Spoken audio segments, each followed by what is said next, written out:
Well, hello everybody, Matt Klaskowski here, and in this video we're going to take a look at my top 3 favorite filters or effects inside of ON1 Photo Raw 2021. It's always a fun experiment for me because I do this year after year, so it's always interesting for me to see which ones are the same each year, which ones are new. There's a couple new ones inside this video this year, but we're starting off inside of Lightroom. So Lightroom and Photoshop are the core of my workflow. I'll only jump over into ON1 for filters and effects. However, once we get over there, okay, so I'll demonstrate how to use this as a plugin. But once we get over to ON1, the filters and effects are the same. So it doesn't matter whether you're using it as a plugin or not. The way that you use those filters is exactly the same. All right, so basic adjustments. All right, I'm always going to do, have a roadmap. I know when I look at this photo, I want to add a glow effect to it. And I know I really can't do that here effectively inside of Lightroom. So I'm going to do basic adjustments first. All right, I'm going to open up my shadows a bit, open up the exposure overall, maybe pull back on the highlights a bit there. All right, something along those lines. That's about it though. All right. I'm going to do, if you're going to do noise reduction, I was on a tripod on this. It's, I don't have any noise. I don't need to sharpen it because I was on a tripod. So, but if you're going to do noise reduction, lens corrections, any of those technical edits, go ahead and do them now. All right. If there's a big exposure change you need to do, go ahead and do it now. So at this point, once I'm done, once I'm ready, once I've done the basic editing, now I'm going to head up here to the photo menu, go down to edit in, and I'll go to ON1 Effects 2021. I'll just give you a quick public service announcement. If you've got old filters inside of here, if you haven't removed old versions, which by the way, if you've got an old version of ON1 and you've installed 2021, there's really no reason to keep the old version, so you can remove that as well. If you need help, make sure you go over to ON1's website. You can find out all about that stuff. But if you want to remove things from Lightroom, you can go to the preferences, and that's under the edit menu on a PC. Go to your preferences, go to that external editing tab, and then come down under preset. And under preset, and there's a little trick to this, you have to click the preset. So I've got to click on the preset because I'm not going to see this option until I click on the preset. But when you go back into that menu, you'll see delete at the very bottom. So once I delete that one, then I've got to go click on another preset and then come back in here and delete that at the bottom. So you can go in there and remove any of those ones that you just simply don't use in that edit in menu just to make it a little bit simpler to use. All right, so let's go ahead and click on 2021. These are the default. It's a raw photo, so it has to make a copy. Because this is a raw photo, these are the settings that it's going to use. These are the default. I'm fine with that, so let's go ahead and click OK. A lot of people, as it's jumping over there, takes a minute, but a lot of people will say, well, do I do PSD? Do I do TIFF? Guys, it just doesn't matter. It's just the same quality. It's not going to make a difference in your photo. So I would say whatever makes you happy, go ahead and click on. Their default is PSD, which is what I use. Okay, we'll go over here and we'll click on Add Filter because now we're in effects, all right? We're in effects just like we would be if we started using ON1 from scratch. So we'll click on Add Filter. I'll click on Glow. And over here, you can see we've got all of our presets. If you click on really the main thing I do with Glow is I click on More. All right, there's a little more option there, and there's a few options there. So I like charge more subtle. One of those two is a good one. Another one is Orton Clean is a pretty good one, but you can click through here. Dark glow is good. You have to tone it down a bit, but if you have the right photo, it could work. But I'll go with charge more normal. So the glow, to me, almost looks like we walked out of an air-conditioned room with our camera and our lens into a humid place and the lens fogged up. That's kind of the look that I get, or at least semi-fog. Like the fog's starting to clear, because if that's ever happened to you, you know how bad it can be. That's the look. It gives a softness to the photo. It doesn't soften the details. It's still a sharp photo, but it gives a softness to it. And that softness can be achieved through the amount slider. So I'll usually pull that back 70, 80% here. And then halo controls the transition. When I bring it down to 0, it's a very hard transition between dark areas and bright areas. What halo does is it softens that. It softens the tones in that transition. If I zoom in a bit, you're going to see, if you look along the peak there, you're going to see it softens those tones. It blends them together a little bit. It doesn't make the line blurry. It just softens that transition in there. I prefer soft light for the mode. Last thing I would tell you here is you can come up here to that little gear icon in the top right corner. And if you click on that gear icon, you can go into your blending options. A very popular technique with this is to blend it away from the shadows. This preset does it already, so you don't have to do anything. You just have to go in here and crank up the shadows, but it's done in that preset that I chose. It may not be done in the preset you chose. Just know that that's a good finishing effect, is to take it away from the shadows and leave it more toward the highlights. And of course, you've got your masking if you wanted to go in there and manually mask it away from part of the photo. Okay. And when you're done, you just come down to the bottom and you click on done. Remember, we started off with a raw photo in Lightroom. It created a copy for us, brought us into ON1. We were editing that copy. Now it's saving that copy with my filter applied to it.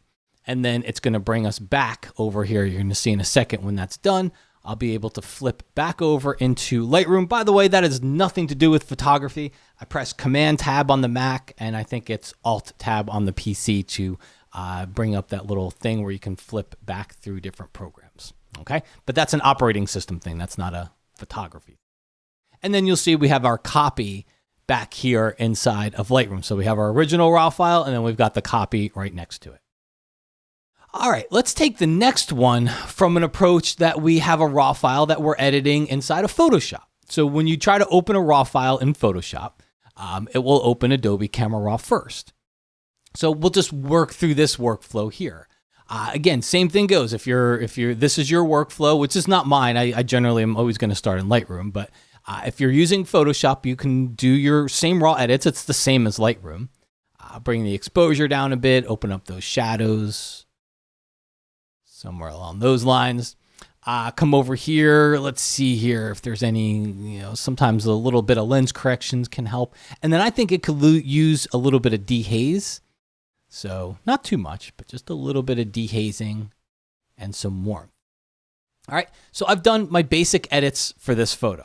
So let's click on open. Now you would do your Photoshop stuff. And I'm not gonna make this a Photoshop tutorial. So I'm gonna skip forward past this point pretty quickly, because all I really wanted to do was share with you the workflow in this case. Okay, the workflow is you start off, you do your basic edits to the photo, just like Lightroom, then go into Photoshop if you're gonna do any content aware, any selections, any cloning, healing, a couple little bright spots and little dots and things inside here I can remove. Again, don't want it to be a Photoshop tutorial. But now we would jump over to do any filters that we wanted to do. So if I wanted to do a glow or anything like that, I would come over here to the filter menu, go down to ON1 and choose effects. In this case, I'll show you my second favorite filter, which honestly, I'm generally only going to do if I'm already in ON1 for something else. I would, I'm not going to, it's the vignette filter. You guys have already seen me use this. Anybody that's followed me and any of my ON1 tutorials for a while knows that I put a vignette on just about everything. So most of my landscape photos, I should say. So we'll go over here. I'll choose the big softy preset up there. It's always going to come in a little too dark, so I pull back on the brightness, but I do increase the size.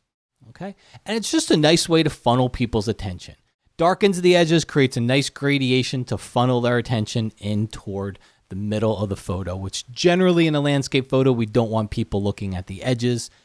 If you want an example of what not to do, it should never look like this. All right. You should never just see black around the edges. You should never be able to look at it and say, oh yeah, look at that. There's a vignette on it. It should be a very subtle type of a transition between those edges and the middle of the photo there. Okay. But of course, you could go on and continue to add other filters that you wanted to inside of here. Remember my top 3 favorite filters. So vignette is one of them. So just go ahead and click on that. And then when we're done, we go to the bottom and we click on done. That'll bring us back into Photoshop where the rest of our workflow kicks in. So wherever you were putting or saving your photos or anything like that, you would continue to do that right here. Okay.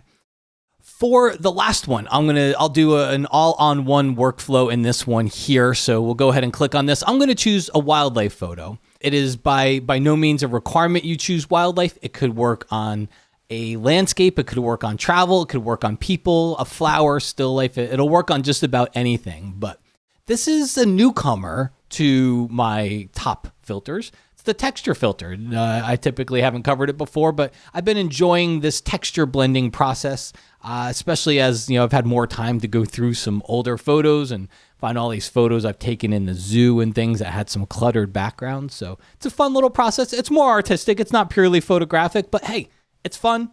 Have some fun with it. Follow along, see if you like it. All right, so I've got this photo of a monkey. Again, do all your basic develop settings. I don't really have too many to do here. A little bit brighter on the exposure side, but that's all looking pretty good. And then we'll head over here to effects. Before I do that, I am going to crop it.